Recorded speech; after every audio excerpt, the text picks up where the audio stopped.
Bonjour et bienvenue dans ce nouvel épisode de Recosique saison 6. On va vous parler de musique que l'on veut vous faire découvrir ou redécouvrir. Quand je dis on, c'est moi Arnaud et mon partenaire dans le crime.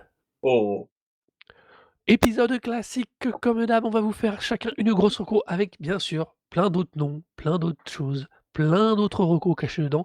Et on finira par un petit truc en plus ou moins rattaché à la musique. Et ce soir, le petit truc en plus, on va vous parler de la prestation de Bad Bunny pendant le Super Bowl parce qu'il y a beaucoup de choses à dire tant sur la musique que sur beaucoup plus. Voilà, vous avez nos voix, vous avez le programme, on peut y aller. Donc go de go. C'est quoi ta reco Ororo? alors Marocco, c'est l'album Maps de Billy Woods et Kenny Everybody Sika. cooking, I'm just cleaning up my kitchen. Empty in the fridge, bleaching counters, sweeping corners. I be in my drawers, I line my silverware in order. A couple of hours, I be waiting at the gate. Under influence, 10K and rising. In the valley of the sun, I'm a force without a name. I've been tripping through coordinates, just have my cordless high. A whiskey sour ice with a dish with a snap. By the time I get to Arizona, I didn't come with instruction. In a season of revealing, burning everything that doesn't serve. Sometimes I feel before Billy Woods et Kenny reveal. Sika, ou Ken Wood comme le nom d'un des morceaux, puisque Ken pour Kenny et puis Wood pour Billy Woods. C'est un duo qui ne fonctionne pas tout le temps ensemble. Ils avaient déjà un album en commun de composer. Là, c'est leur deuxième collaboration.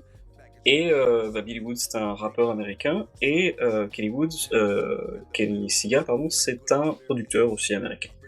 Donc, un petit background sur qui est qui. Donc, Billy Woods, Ok. c'est un type qui est surtout connu maintenant dans le milieu du rap indépendant, parce que non seulement c'est un rappeur extrêmement talentueux, mais il fait partie d'un duo qui s'appelle Armand Hammer avec un autre rappeur qui s'appelle Elucide.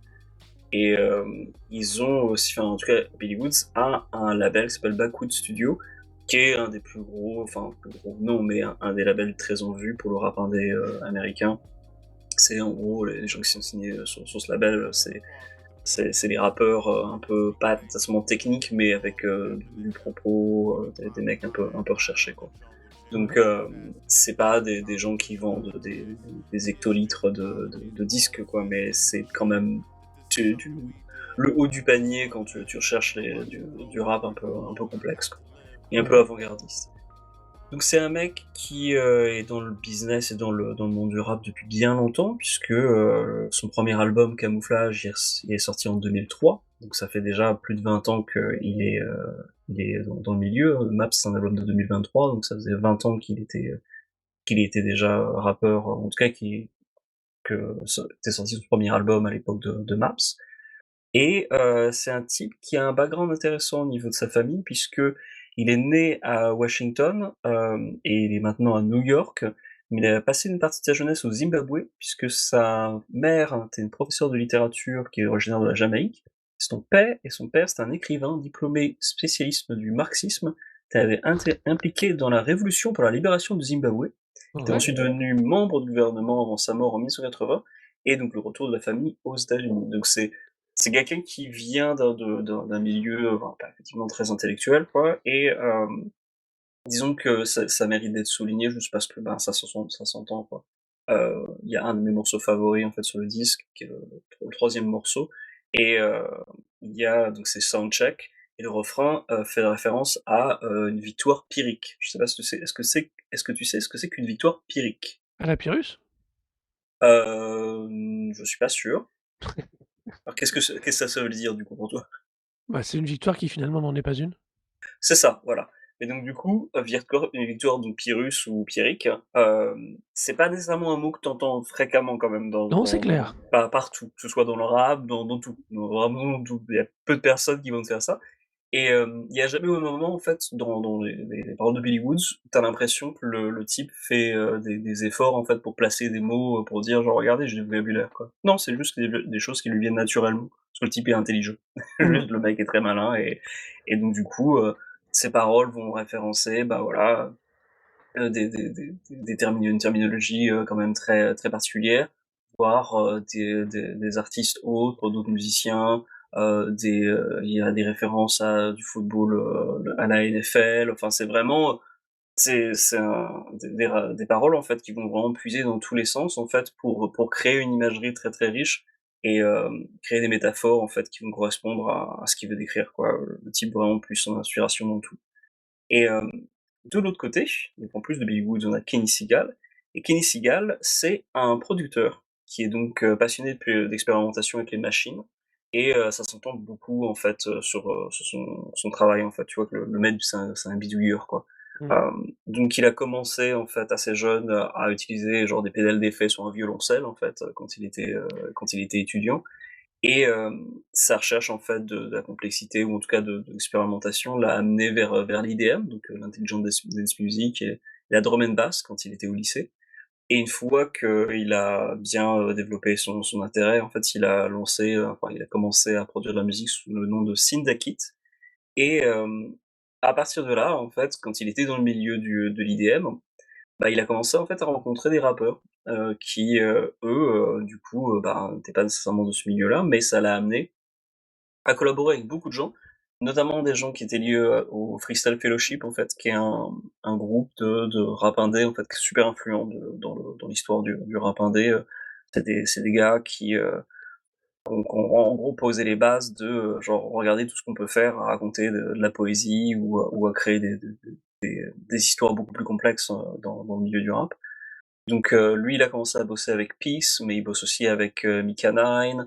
Le Freestyle Fellowship, ça aussi contient, si je dis pas de bêtises, des mecs comme Assay Alone.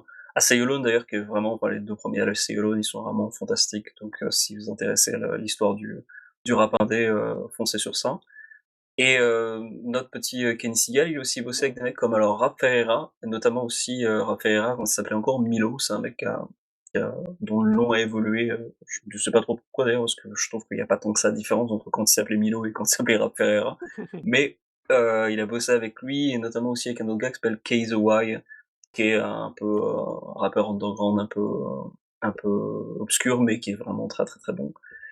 Et donc du coup, il a vraiment un gros CV et il a aussi un label, de son côté qui s'appelle, On Point Records, qu'il a lancé en 98. Donc là, pour le coup, pareil, c'est un type qui est dans la musique depuis très longtemps. C'est clairement des types qui ont beaucoup d'expérience et qui, voilà, si vous les avez jamais entendus parler d'eux, c'est pas que vous avez passé à autre chose, mais vous êtes pas passé à côté de quelque chose, mais disons que c'est pas des tout des visages tout neufs, quoi. C'est des types qu'on quand même trimé depuis longtemps. Et donc du coup, notre petit duo, il est, derrière ce disque qui s'appelle Maps et la thématique de Maps, c'est la vie en tournée. Donc Billy Woods, c'est un gars qui tourne beaucoup, contrairement à peut-être pas mal de rappeurs indépendants. C'est un gars qui vraiment a fait beaucoup son beurre sur les routes. Il passe fréquemment en Europe. D'ailleurs, le début de l'album, référence, le fait de partir, d'arriver à Amsterdam ou en tout cas d'arriver, aux Pays-Bas. Alors il mentionnait le départ, Utrecht, donc qui est une ville qui est à côté d'Amsterdam et c'est pas un hasard puisque, ben, Amsterdam pour, ou les Pays-Bas en général, pour le rap, le rap indé en tout cas, c'est une ville de rêve, quoi. Heu, il y a beaucoup de gens qui s'intéressent à ça, tu fais des concerts là-bas, tu es tranquillou. Je crois que j'avais, parlé de ça dans de vieux épisodes, mais le producteur Alchemist, qui est un mec qui est quand même, enfin, vachement vu et quand même assez bien coté, dans le rap, indé et autres, hem, lui, enfin, il est constamment sur Amsterdam, il fait des concerts là-bas, parce qu'en plus ça lui permet de faire c'est un gars qui a aussi du négoce de craft beer Et donc du coup, il fait son business et en plus après il achète des disques et puis il se rattrape avec le frais des concerts les frais des concerts, quoi. Et des fois, il fait d'ailleurs que des dates, qu'aux Pays-Bas et puis après il se repart aux États-Unis, quoi. Ça suffit, tu vois? Il y a pas besoin de plus. Donc ouais, le rap, là-bas, ça marche bien. Donc du coup, quand ils font des tournées européennes, bah, ça passe par là. D'ailleurs, Billy Woods, il est programmé au Roadburn cette année. Donc Roadburn, festival aux Pays-Bas qui est plus orienté, ben, trucs expérimentaux, et puis, bah, un petit peu doom, stoner doom, en fait, à l'origine. Mais voilà, ce genre de musicien qui tourne, qui s'adapte un peu à plein d'affiches différentes parce que, bah, il a beau faire du rap, ça reste quand même un truc suffisamment recherché pour que, ça demande un public, assez ouvert, mais du coup, ça a des publics assez différents. Et d'ailleurs, Armand Hammer, d'ailleurs, je les avais vus, à Loudbreak. Ils avaient fait un concert à Loudbreak là-bas. Bref, donc tout ça pour dire que Maps, c'est un disque sur la vie en tournée et c'est pas un hasard puisque, bah, voilà, il tourne beaucoup. Donc ce qui est intéressant avec Maps, en fait, c'est que c'est vraiment un disque qui, à partir du 1er morceau jusqu'à la fin, heu, c'est un véritable récit de comment se déroule une tournée. Pas en fonction jour par jour de dire genre: «Alors aujourd'hui il s'est passé ça et le lendemain il part ça», mais ça part de différentes thématiques de ce qui peut se passer, dans une tournée. Donc il y a un morceau par exemple sur le fait de faire un soundcheck, et du fait que Billy Woods disait genre: «Moi je refuse de faire des soundchecks, ça m'emmerde, c'est une perte de temps, on me paye pas pour faire des morceaux devant cinq pélos», enfin donc il y a un morceau sur cette question-là, il y a un morceau sur le fait d'être, en tournée en tant que rappeur et que de jouer avec d'autres rappeurs et de se retrouver à partager la weed et à faire à faire comment tu gères comment tu trouves le matos quand tu es en tournée, comment ça se passe avec les autres, donc vraiment plein de problématiques en fait différentes, qui vont être liées au fait de jouer, mais aussi l'éloignement de ses proches, comment tu fais pour, comment tu le ressens au fur et à mesure. Il y a d'ailleurs vers le tout début du disque, sur son deuxième morceau, il y a un moment où il rappe, j'envoie quand je descends de l'avion, j'envoie un texte à mon ex et en fait, à ce moment-là, il y a un blanc. Dans le sens, est-ce qu'il refuse de dire ce qu'il dit dans le texte ou est-ce que plutôt il hésite à envoyer un texte à son ex, ou alors est-ce que c'est une mauvaise décision et qu'il se rattrape et qu'en fait il envoie pas un texte à son ex?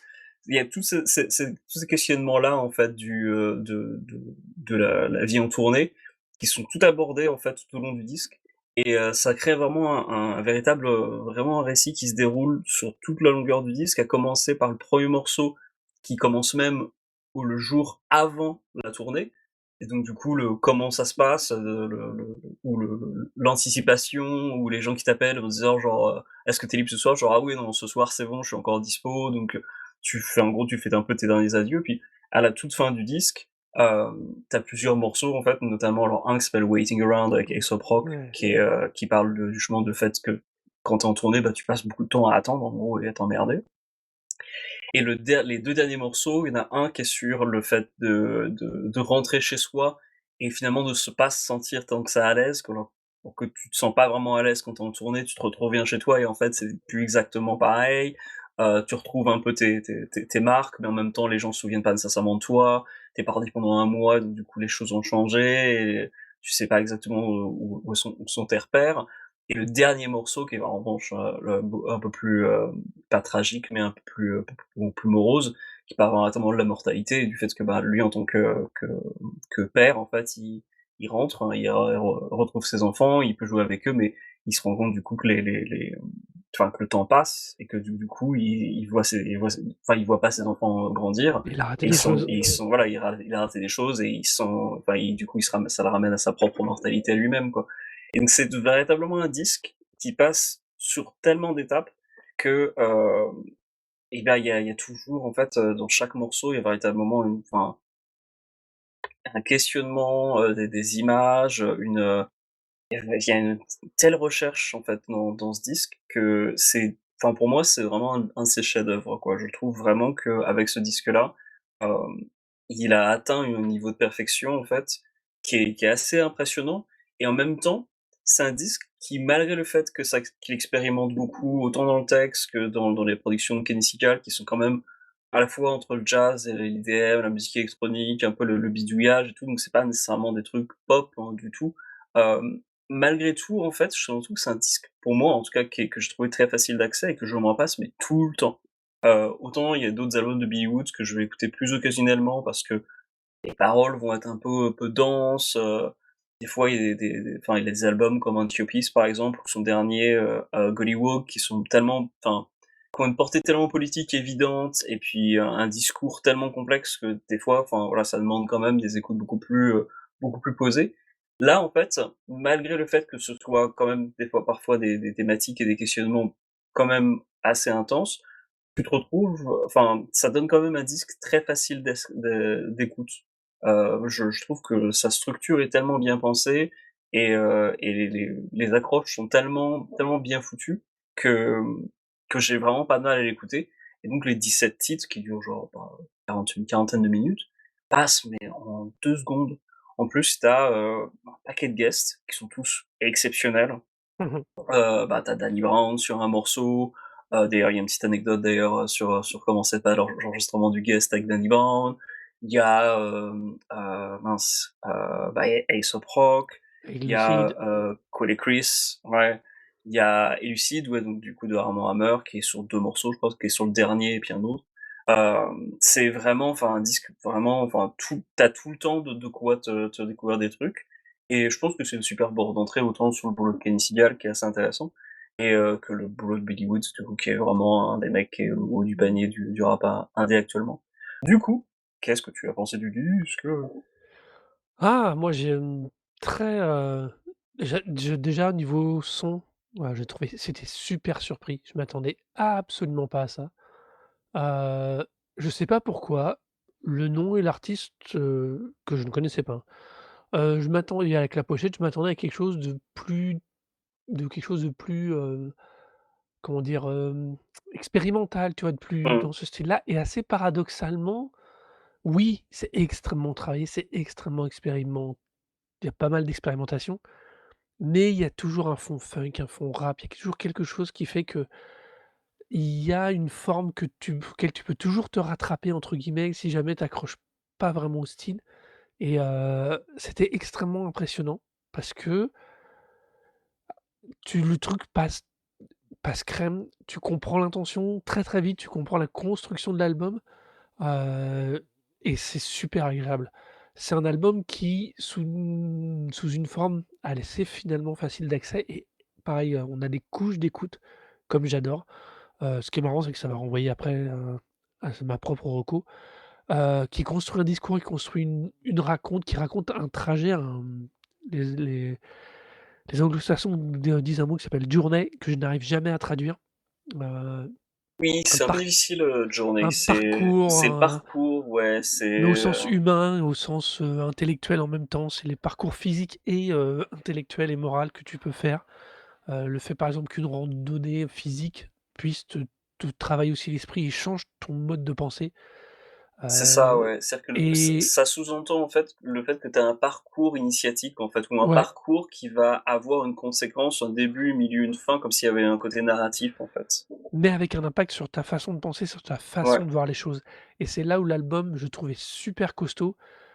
Comme tu dis, entre le début, le Kenwood Speakers, Soft Landing, Soundcheck, Rapper Vide, il y a une espèce de dynamique, de force d'énergie super positive qui va atteindre un pic avec Year Zero et puis qui gentiment, qui est une forme de confort qui s'installe et puis il y a une petite nostalgie qui démarre après, FaceTime Agriculture et puis qui finit qu'avec, le dernier morceau, As the Crown Flies, pardon, Ouais. comme tu dis, où il parle de ses enfants, du fait que, ouais, il a manqué des trucs, mais il a vécu d'autres choses et il y a un parcours intellectuel et moral de Billy Woods qui est enfin, que nous présente Billy Wood, qui est, heu, qui est vraiment extrêmement intéressant. Avec une petite note particulière strictement perso pour la pochette de l'album qui me fait beaucoup rire. Ouais. Mais Oui, parce que du coup, j'étais c'est un manuel, en fait, ça copie les manuels d'avion. d'atterrissage que tu as dans les avions, en fait. C'est les instructions de secours pour les avions, ça me fait beaucoup Ouais, rire. avec Ça m'a renvoyé justement, à Fight Club, alors qu'il y a pas de raison, mais ça m'a fait beaucoup rire.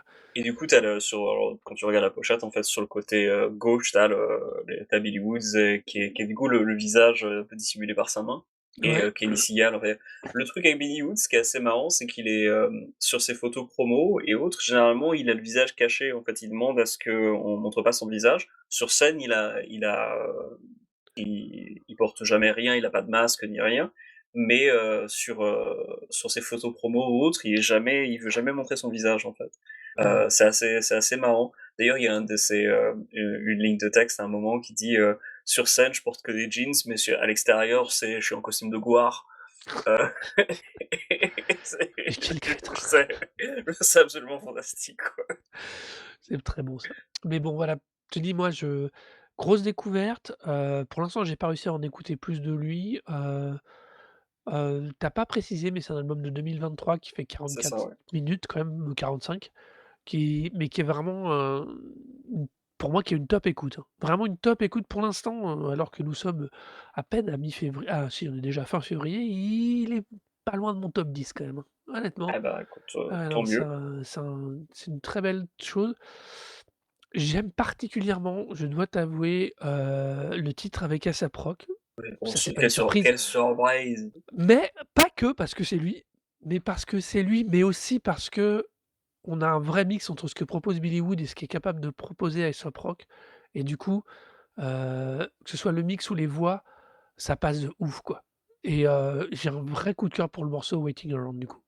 J'aime Voilà. aussi beaucoup, même si au départ j'avais trouvé que, l'inclusion en fait des samples un peu soul et tout au Ouais. départ je trouvais ça un peu, mais avec toutes premières écoutes, je trouvais ça un peu maladroit par rapport au reste du disque. C'était un morceau qui détonnait un peu du reste, et en fait quand, avec plusieurs écoutes, je me suis rendu compte que c'était un morceau aussi où Kenny Seagal en fait volontairement faisait un peu référence aux vieilles productions d'Aesop Rock, Mmh. donc au son un peu de Blockheads, et donc du coup, il y avait un peu, alors pas au forceps, mais il y avait des éléments comme ça qui rappelaient un petit peu l'univers d'Aesop Rock, et bah, du coup, ça correspond bien à ce que propose ce rappeur, quoi, et le guest est vraiment bien intégré. Mmh. Mais au premier abord, le morceau ressort un petit peu du reste, tu te dis un peu genre: «Mais pourquoi vous faites ce choix d'incorporer, en fait, et ce choix de tonalité?»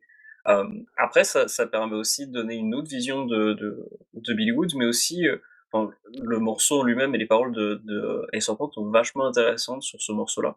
Parce qu'on a beaucoup parlé de ce rappeur et du fait qu'il tournait pas, en fait, que c'est un mec qui a Mmh. arrêté de partir en tournée. En fait, ce morceau-là adresse explicitement les raisons pour laquelle il décide de pas tourner, en fait. Ouais, et j'allais y venir Hem, justement, et le fait qu'il apparaisse à ce moment-là, c'est le troisième morceau avant la fin. Ça rejoint ce que je te disais avec la construction d'un côté ouais, nostalgique, un retour à la maison, heu, le retour dans le je mets des gros guillemets, hein, dans le réel, et je trouve que ça c'est pareil, ça constitue dans la construction de cet album un côté, c'est très malin, c'est super bien venu, c'est super bien fait. En plus, c'est Aesop Rock, avec tout ce que tu viens d'évoquer. Heu, non, non, il y a l'album est un petit bijou, d'intention, de direction artistique et de construction que non, je te dis, il y a un vrai, c'est vraiment étonnant parce qu'il a vraiment une apparence sonore, un peu arty, un peu, expérimentale, mais accessible. Enfin, tu vois, le ouais, un peu à cheval, mais l'intention et l'agencement et le déroulé fait que c'est, non, non, moi je suis super surpris de cet album, dans le bon sens du terme. Alors surpris parce que je m'attendais à pas du tout à ça, et que comme je connaissais pas l'artiste, je m'attendais en plus à quelque chose que le premier regard te donne pas toujours de la bonne ouais, impression, et c'était non, non, c'est pour ça, moi je trouve que comme tu dis, le choix d'Aesop Rock, le choix des samples à ce moment-là, c'est par hasard. Il y a ça rentre dans la construction globale de l'album. ouais. Pour parler aussi un peu plus approfondi des paroles, je vous conseille vraiment quand vous le streamez maintenant, toutes les plateformes de streaming, je pense, dans cette fonctionnalité de pouvoir lire les paroles en même temps. Je vous encourage vraiment à lire les paroles un peu, en fait. Si vous êtes un peu anglophone, suivre un petit peu le déroulé, ça permet vraiment de mieux comprendre, les propos parce que pour le coup, c'est vraiment pas évident. Je pense qu'on comprend, pas nécessairement tout et puis surtout, il y a tellement de références, des trucs vraiment pointus, qu'il y a aussi des choses qui sont de toute façon, enfin, indéchiffrables, à l'oreille. Notamment, sur un des Wouah! morceaux, alors, c'est Baby quel Step morceau? avec Elucid. Baby Step, ouais. Alors moi, il y en a un autre morceau que j'ai noté, c'est l'album The Layover. Ouais, Et en fait, quand je l'ai écouté, je comprenais pas du tout ce c'est qu'il celui qui est disait. juste après. Ouais, bah, ouais, et en fait, il y a dans The Layover, sur le refrain, en fait, il fait référence à un footballeur américain de la NFL, en fait, qui s'appelle Deion Sanders. Ouais, Et donc, du coup, il y a une de ses rimes, c'est Deion Sanders, that's for then you. I'm going back to the other way. Parce qu'en fait, et j'ai compris, en fait, au niveau un peu plus de la référence en écoutant une interview d'avec Billy Wood, c'est qu'en fait, Deion Sanders, c'est donc un footballeur américain qui vient vraisemblablement lors d'une saison, en fait, lors d'un match, en fait, et genre aller jusqu'au bout enfin voilà, il est allé jusqu'au bout et ensuite il est reparti immédiatement de l'autre côté, quoi. Donc ça fait référence à ce moment, en fait, dans un match de la NFL où, ce mec est Alors, parti aller méga loin et puis est revenu de l'autre côté. Et Deion je dois avouer que, Sanders, enfin, j'aurais jamais compris ça, tu vois? Sans qu'on m'explique au moins pendant 10 minutes de dire: «Ah OK, d'accord». alors c'est marrant parce qu'à l'inverse, contrairement à toi, moi je l'avais la ref là, j'ai pas eu besoin Ah de ouais, la d'accord, chercher ouais. celle-ci. C'est peut-être aussi pour ça que du coup moi je prends le morceau d'avant et pas celui-là. Deion Sanders, c'était un cornerback, c'est-à-dire il jouait en défense en Ouais, NFL et en vérité il recule, c'est la fameuse action dont on parle qui est typique des défenseurs. Il couvre le receveur, donc celui qui va aller en profondeur, donc il recule, il recule, il recule, il intercepte la balle et il repart en d'accord, interception pour aller marquer des points. Donc en réalité, d'accord, c'est des rôles où très souvent quand tu interceptes, tu repars et du coup tu couvres le terrain à reculons pour couvrir, l'attaquant, mais si jamais tu interceptes, c'est toi qui deviens l'attaquant et donc tu dois repartir dans l'autre sens du terrain. Donc oui, Deion Sanders, était et surtout a été un très grand joueur, très, particulier en plus parce que c'est quand même une putain de grande gueule, il a une belle carrière honnêtement, mais c'était un défenseur donc il va et vient constamment par rapport au d'accord. terrain et du coup il y a une vraie logique. C'est vrai que Ouais, moi alors c'est vrai que là pour le coup moi tu vois ça moi je l'avais la ref, donc j'ai pas cherché pour ça. Moi je l'avais et je comprenais le coup du va-et-vient, du tu avances, tu recules, tu couvres tout le terrain, tu couvres tout ce que tu peux. Et en plus, alors honnêtement, pour la blague, faire référence à Deion Sanders, c'est aussi, c'est quand même c'est vraiment un personnage. ouais, C'est quand même, heu, c'est quand même une grande gueule, quelqu'un qui a fait, qui était très,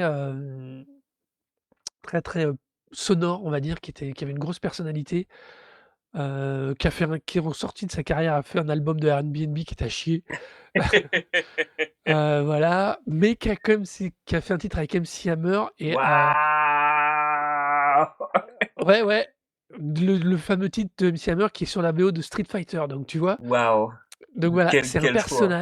c'est un personnage, il est entraîneur d'une équipe, actuellement de college football, donc on va dire de Ligue 2 pour être un peu cohérent avec Ouais, nous en France, en Europe pour comprendre. Il a son fils qui a été recruté il y a 2 ans comme quarterback, mais qui avait beaucoup lui aussi qui avait déjà beaucoup trop une grande gueule et qui s'est fait, un peu toper par, les recruteurs. Mais voilà, donc non, non, c'est un le pour moi, tu vois, c'est là où c'est assez étrange, c'est que là, pour le coup, sur The Layover, moi, j'avais la ref, j'ai pas eu besoin de chercher, je comprenais le propos et c'est marrant que du coup, moi, c'est le morceau juste avant où j'ai passé un long moment à relire les lyrics, à essayer de comprendre et à voir ce qu'est l'intention. Quand toi, c'est celui d'après, mais eh, ça revient à ce que je te disais, c'est les 2 morceaux quasiment centraux ouais. de l'album. C'est le moment pour moi, c'est là où il y a la bascule vers le côté qui redevient un peu mélancolique et c'est super marrant quoi. Ça porte la qualité de l'album, pour moi. Oui, non, tout à fait, mais C'est ce qu'on vient de notre petite, pas notre petite confrontation de ressenti fait que je trouve que ça doit vous donner envie d'écouter l'album. ah oui, non, mais c'est le genre de truc après sur ce disque-là, je trouve que alors j'ai pas trop identifié je connais pas toutes les paroles par cœur de Maps, mais il y a quand même dans les paroles de Billy Woods, des fois des passages qui sont vraiment impressionnants, quoi. Sur Ethiopia, alors c'était sur l'album, un peu avant. c'est le morceau Ninex, quand c'est le sixième morceau. Il y a une ligne de texte où il fait référence à un phénomène enfin, pas de la vie politique, mais de la vie culturelle américaine en fait, qui fait référence qui interroge en fait la question de la colonisation, de la couleur et de l'identité noire américaine ou afro-américaine, genre sur une ligne de texte. C'est genre tout le début du morceau Ninex, il y a une référence à un truc très particulier et genre le mec, je me souviens, quand j'ai écouté ce morceau, je me suis vraiment dit genre oh putain. Alors, qu'est-ce que tu arrives à résumer en l'espace d'une seule ligne, hem et à interroger quelque chose d'aussi difficile à expliquer, mais en même temps, heu, du coup, qui pourrait te donner lieu à un article académique, tu vois? Ouais. Genre, tu là, le mec écrit méga, méga bien, quoi. Mais Heu, d'ailleurs, ça me fait penser, il a pas, très souvent, moi je parle d'une voix utilisée, comme, instrument. Lui, à l'inverse, il a un flow qui est très posé, qui est très clair, qui est très identifié. Heu, par contre, qui est très, très, très ciselé, ce que tu dis sur sa manière d'écrire. Ça rejoint un feeling que j'avais, sur lequel je mettais finalement peut-être pas des mots tout de suite. Mais c'est vrai qu'il a un vrai, il y a une écriture très précise, très travaillée et comme je dis, qui est pas pour le son, qui est vraiment pour l'intention et c'est super, enfin, ça participe à la qualité de l'album. Tout à fait, ouais. Il y a un autre élément, en fait, quand tu parlais de la question de la thématique, du voyage, du coup, c'est que ce qui est intéressant aussi avec cet album, c'est que c'est une vision très réaliste, en fait, de la vie en tournée. Il a réussi, en fait, à vraiment à saisir avec des phrases, des fois, enfin, des phrases courtes, mais sans le côté, en fait, il y a un côté narratif, mais sans que ce soit nécessairement, raconter une histoire, de dire: «Ce matin, je me suis levé, j'ai vu telle personne», voilà comme des rappeurs comme, Your Old Dog par exemple font très bien, où ils arrivent à enchaîner une histoire comme s'ils te racontaient quelque chose. Là, on est vraiment du domaine je saisis plusieurs instantanés que je mets les uns à la suite des autres. Chaque phrase ne va pas forcément avoir de lien direct avec la suivante, mais va créer un ensemble d'images très précises qui vont du coup permettre de saisir l'essence de ce que j'essaie de raconter. Et c'est vraiment impressionnant à quel point il arrive à garder avec une richesse dans l'utilisation, de métaphores, de comparaisons, voilà, de champs lexical. Malgré la richesse, il arrive toujours à garder quelque chose de très réaliste, en fait. Contrairement alors un podcasteur qui s'appelle Professeur Sky, qui est d'ailleurs un enseignant en littérature et qui fait un podcast de rap, qui comparait du coup, l'album de Maps, en fait, avec l'album Call Me If You Get Lost, en fait, de Tyler, the Creator, qui est un album, en gros, qui propose une version très romantique du voyage et qui, du coup, met en valeur plutôt le fait genre: «Ah oui, voilà, hem, l'opulence, la richesse, le les et le luxe, en fait». Alors que Ouais, là, pour le coup, dans Maps, il y a aussi tout le côté, genre, la grosse débrouille. Il y a un moment où Billy Woods parle du fait de prendre un direct, de Utrecht à Bratislava, tu vois? Ce qui est du coup, c'est le genre de en gros, tu passes par les petits aéroports pour payer le moins cher possible pour arriver, à ta destination. Utrecht, Bratislava, c'est pas le truc le plus confortable, généralement, en termes c'est pas le plus direct, de ouais. voyage, ouais. C'est pas du tout, en fait, c'est pas la vie de tournée à base de je pète de thunes, c'est vraiment la vie de tournée à base de je me dois me dépêcher de choper le train l'avion EasyJet pour aller de l'un à l'autre parce que du coup et puis transporter mes caisses de vinyle, plus pour que du coup, je puisse, rentrer à la maison avec un profit suffisamment correct. C'est pour ça d'ailleurs que les disques Billy Woods, de manière générale, c'est un peu ils sont un peu chers, tu vois? Mais en même temps, voilà, c'est de la prod indé, avec, qui va directement, à l'artiste, quoi. Pour le coup, Ouais, ça paye, absolument tout, c'est vraiment comment dire? Du craftsmanship, on va dire. ouais, Mais bref, du coup, le disque a vraiment une grosse richesse au niveau de l'écriture. Je vais parler un petit peu aussi des conditions de l'enregistrement. Alors, pour le coup, il y a vraiment en termes d'influence au niveau des productions, on est totalement dans le côté jazz, mais aussi, un peu, Trent Reznor-esque, quoi, vraiment bidouillage à fond. Il y a un morceau du coup qui s'appelle Year Zero, pas pour rien, quoi, ouais, référence à l'album de Nine Inch Nails. Hem c'est assez intéressant du coup quand tu prêtes attention aux beats en fait et à la manière de produire. à quel point en fait il y a vraiment des petits détails en fait qui partent un peu pas dans tous les sens, mais il y a toujours de quoi te surprendre en fait. C'est un disque Mmh. qui d'ailleurs survit facilement à une écoute répétée parce que du coup quand tu reviens dessus, tu as toujours des petits trucs qui vont te ressortir, heu, qui vont des choses différentes en fait qui vont toujours ressortir. Ouais. Hem et puis ouais, les conditions d'enregistrement et les guests sont fous quoi. Alors il y a une anecdote, dont je voulais parler qui est, pour l'enregistrement de la le du morceau avec Danny Brown. Parce qu'en plus le morceau de Danny Brown, rien qu'à l'écoute en fait, il ressort du lot. Puisqu'il y a ce moment, en fait, où il rigole, en fait. Où, genre, il pose sa ligne de texte et il finit, en fait, en se marrant et après il repart et ça donne un côté très, très, très live, en fait, très, un peu vraiment unique à ce morceau et les conditions d'enregistrement du morceau sont assez intéressantes puisque Billy Woods est pas proche du tout de Danny Brown. En fait, la croisée en tournée, ils sont pas liés d'amitié, mais ils ont voilà, Billy Woods connaissait le beau Danny Brown. Danny Brown, du coup, a vu, Billy Woods, sur scène et fait genre: «Ah putain, c'est trop bien ce que tu fais» et du coup, ils sont gardés contact et Billy Woods a fait genre: «OK, bah, je t'envoie un morceau pour l'album, tu peux poser un featuring dessus». Fait genre: «Ah OK, cool». Alors, Danny Brown, c'est genre: «OK, ouais, t'inquiète, je te fais ça». 6 mois se passent, 6 mois, pas de réponse. Et c'est toujours en mode genre: «Non t'inquiète, je suis dessus», genre: «OK, OK». Au bout de 6 mois, du coup, à un moment, Billy Woods, qui est donc c'est sur New York, reçoit un message de Danny Brown et lui dit genre: «Écoute, je suis à New York, vas-y, si tu un studio, je te fais le featuring».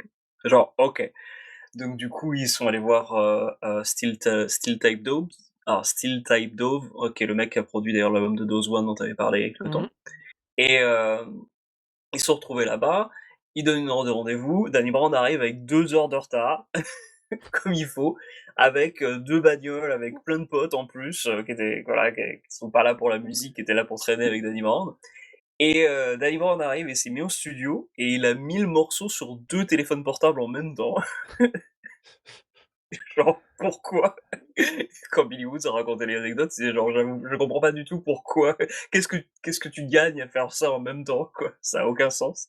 Donc du coup, il a posé son truc et il a vraiment genre, enfin, je sais pas s'il y a combien de prises, tu vois? C'est peut-être la seule prise qu'il a fait. Le mec a posé avec 6 mois de Ouais. retard, en argumentant, en disant genre: «Non, non, mais attends, je voulais vraiment pas faire de la merde, du coup, j'ai vraiment taffé sur les paroles et tout». Effectivement, c'est un morceau, enfin, c'est un feat qui vaut le coup, et qui apporte vraiment quelque chose d'unique au disque. Mais enfin les conditions pour l'obtenir ont été assez particulières. Hem et ce qui est super intéressant sur tout le disque aussi, c'est que les guests ne sont pas du tout comment dire? Des guests pour faire style.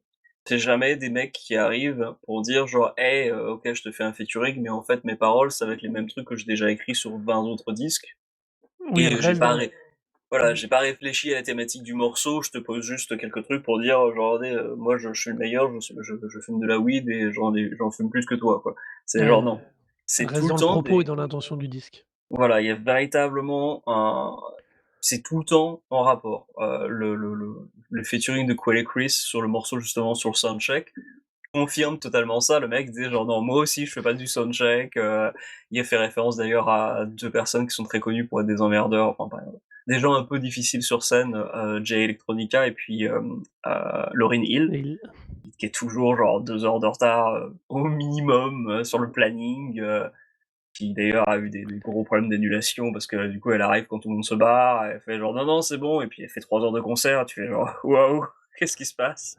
ouais. et Jay Electronica qui est un rappeur beaucoup plus underground mais qui a eu une bonne réputation et qui est surtout enfin techniquement un peu irréprochable quoi et que j'ai vu sur scène, sur Paris depuis une dizaine d'années et le mec alors qu'il était en tournée, tu sais européenne, parisienne, il a fait une date en été, au Nouveau Casino, alors je sais même pas si ça existe encore cette salle à Paris et il est monté sur scène, il a fait son set, une demi heure après, une demi heure de set et après il est descendu fumer signer des autographes dans la fosse.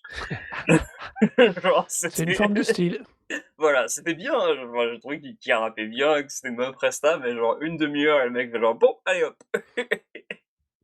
Il signer les autographes, signer le merch des gens, j'étais un peu genre: «OK, je comprends pas». Mais voilà, c'est le genre de type, qui en fait qu'à sa tête et qui se pose pas de questions. Et alors, ceci dit, Billy Woods en concert, c'est beaucoup plus, ça se tient beaucoup plus facilement. Le mec fait 1 heure de concert, pas plus, ou un peu plus que ça, quoi. C'est toujours plutôt généreux quand même. C'est pas un acariâtre, mais ça reste du coup un type du coup qui quand même exprime son du coup sur disque sa volonté de pas vouloir faire de soundcheck parce que fait chier les soundchecks. Qu'est-ce que je voulais raconter de plus? Ta ta ta ta ta. Hem et donc oui, je pense que c'est à peu près tout. Donc en gros, voilà, Maps, c'est un disque que je recommande vraiment très chaudement si vous connaissez pas Billy Woods, si vous connaissez pas Kenny Segal non plus, c'est vraiment un disque parfait pour découvrir leur boulot. Je vous encourage après à creuser un peu, le boulot de chacun des 2. Billy Woods, le dernier album Gollywog est vraiment exceptionnel. Il a sorti un nouveau truc avec, Armand Hammer d'ailleurs, l'an dernier qui s'appelle Merci, qui est produit par Alchemist d'ailleurs. Hem, Plus facile d'accès, je pense, avec, Armand Hammer. Je vous encourage à tester aussi l'album, Aram, j'ai essayé de le prononcer pour correctement, mais avec le H, mais j'ai pas réussi. Qui est un album, qui est entièrement produit par Alchemist et qui est peut-être le truc le plus connu d'eux, en fait. Ouais, Pour le coup, Aram, c'est vraiment le disque, je pense, que la plupart des gens, avec lequel la plupart des gens ont découvert, Armand Hammer. Et et il est vraiment super top. Je les ai vus sur scène d'ailleurs à l'Outbreak, ils avaient fait beaucoup de morceaux de Haram. Et alors que tu c'est un festival hardcore et que c'est quand même un type de rap un peu particulier, enfin ils ont retourné la salle, quoi. C'était super impressionnant. Les mecs rappent méga bien, ils ont pas besoin de se déplacer des masses, ils ont pas besoin de courir partout pour s'imposer, quoi. Le son est juste genre massif et ils rappent tellement bien. Heu et ils ont pas joué les emmerdeurs quand il y a des gamins qui ont fait du stage dive pendant leur set, tu vois? Alors que c'était complètement ridicule, quoi. Enfin, c'est pas ridicule, c'était très marrant, mais du coup, il est pris à la rigolade, fait genre: «Bon, OK, si vous voulez». Mais bref, tout ça pour dire que, si vous voulez creuser, donc Billy Woods, l'album de Armand Hammer, Haram ou Antiochus. Et puis, si vous aimez, si vous voulez creuser le boulot de Kenny Segal, bah, au final, il y a vraiment un paquet de collaborations qui sont intéressantes avec lui. C'est un peu difficile à résumer son qu'est-ce qui est le meilleur. Donc du coup, je sais pas quoi, recommander en particulier. ouais, vas-y. Sinon de, vous porter peut-être sur l'album, alors le Hiding Places qu'il avait fait avec, Billy Woods était vraiment très, très cool. Et j'ai vraiment beaucoup, beaucoup saigné récemment le tout premier album qu'il a sorti en 2008, ça s'appelle Ken Can Cook, qui est en gros un album, avec plein de collaborations de rappeurs indés. C'est beaucoup plus des gens du Freestyle Fellowship, donc c'est beaucoup, enfin, c'est du rap indé avec des paroles un peu complexes, mais c'est pas non plus aussi décalé que Billy Woods. Et les productions sont un peu plus boom bap quand même, c'est un peu plus accentué, un peu plus classique. Et enfin, c'est un disque qui fonctionne encore méga bien. Donc je vous encourage aussi à tester ça si vous voulez quelque chose d'un peu poil plus classique. Ça marche très bien. Sinon, le dernier, enfin l'un des derniers collaborations qu'il a fait avec Rap Ferreira, qui s'appelle The Night Green Side of It, est très très cool aussi. Donc voilà, c'est ma poignée de recommandations de mon côté. Ouais. Eh bien, si tu n'as rien d'autre à ajouter, on va passer à Marocco. Alors, Oui. nous avons parlé de parcours d'artistes un peu originaux qui travaillent les choses. Marocco à moi, c'est l'album Yacht Stewart par Your Old Drugs. Yeah. I look at all the hard times like we passed that. Been scoring so much, they say we passed stats. Life on a fast track. And my success not the reason for your failure, so who you really mad at? It's nothing new, man, I've been a contender. Back when my feature rate was an outcast member. Remember? I always knew I would outlast them, bruh. Told my little shorty I'll be gone to November. No need to act rash or think bitter. I said, other rappers is trash, that's why they litter. What? Alors, qui est donc cet artiste Your Old Drugs pour cet album qui date de 2022, que je ne dise pas de C'est ça, ouais. bêtises? Ouais, c'est ça. Enfin, il y a une première édition en 2014 mais il y a la version dont je parle, c'est la version de 2022. Pourquoi je parle de cet album qui est d'origine ukrainienne, qui est donc qui est considéré comme un rappeur et producteur de New York, Brooklyn, qui a passé une partie jusqu'à 4 ans en Ukraine et qui ensuite a émigré avec ses parents, aux États-Unis. Qui revendique une inspiration extrêmement large de, tout autant des rappeurs que de Rage Against the Machine ou de Sonic Youth. Et qui produit pour moi avec The Young Old Road un album, extrêmement intéressant, extrêmement court, 23 minutes, 7 morceaux, mais exactement comme pour ton album, mais d'une autre manière, est une espèce de parcours, de travail sur soi, de montée, de descente et de raconter, ce qu'il ressent, ce qu'il vit sur une fin d'histoire d'amour et sur une histoire d'amour, et il y a quelque chose dans la manière qu'il a eu de le faire, de l'écrire et surtout au niveau des samples, de le faire, que je trouve absolument incroyable. Il y a dans la manière qu'il a de construire cet album et dans les paroles qu'il utilise et les mots qu'il utilise, quelque chose que je trouve d'extrêmement simple et à la fois d'extrêmement fort, d'une façon de les mettre en musique et de les mettre en son avec une touche comme de toute façon toujours ce que j'aime le plus, c'est-à-dire une apparente simplicité, une apparence un peu presque un peu un côté old school, et pourtant le truc est immédiatement un gratte-oreille, ça t'accroche l'oreille, ça t'accroche le cerveau, les morceaux tu les gardes en tête. C'est pas quelque chose que tu vas, c'est pas un verre d'oreille, non, juste tu vas à chaque fois que tu entendras l'ouverture de n'importe lequel des morceaux, tu sauras que c'est cet album, et c'est quelque chose de très, très fort et d'incroyablement réussi, je trouve. Du coup, je n'arrive pas à savoir comment ce truc-là a popé, mais je soupçonne que ce soit toi Mais qui me l'ait qu'est-ce plus que ou moins tu racontes? Comment tu non? peux te dire que tu sais pas comment que ça, C'est toi qui me l'as sollicité, c'est ça? Qui me mais, l'avait envoyé? mais mec, on a déjà parlé de ce mec dans la première saison. Ah Ta bah alors voilà, ta ah mais oui! ta. Bah dans lequel? Purée! Je Alors c'est sur le top pour le transport. ah mais oui, Le putain, top, ça y est! Oh là là, c'est bah tu ça. vois? C'est alors, s'il y a quelque chose qui me fascine, c'est que j'avais absolument pas fait le lien.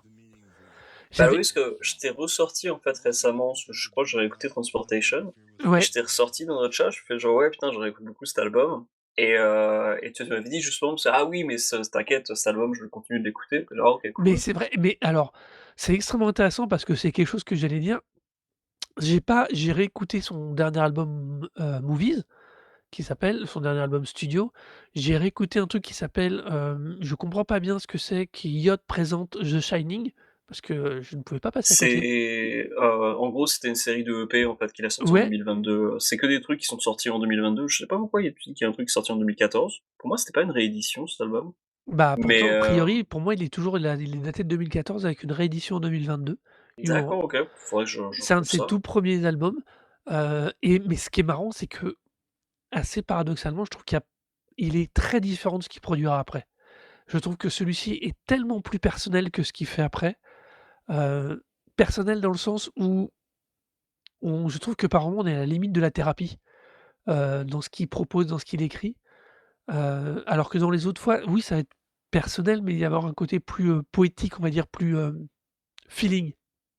Alors que là, il y a vraiment des morceaux, que je trouve, enfin le Love and Basketball, il y a un côté ultra thérapeutique quoi, dans la manière de dénoncer les choses.